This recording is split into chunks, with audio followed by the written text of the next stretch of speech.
This is a Splash Bash, our second Splash Bash at North Central Park, San Miguel Pool, free event for the community as part of Park and Recreation Month.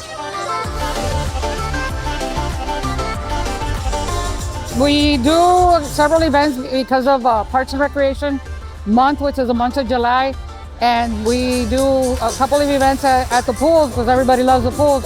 So we did one already at Sisters of Mercy Water Park, one in the north and one in the south. So today we're doing it here in the north, and it's a free event where people can come and enjoy the pool with their families and enjoy it. We give them free hot dogs, free drinks, and nice night out. Just look at our Facebook page for future events.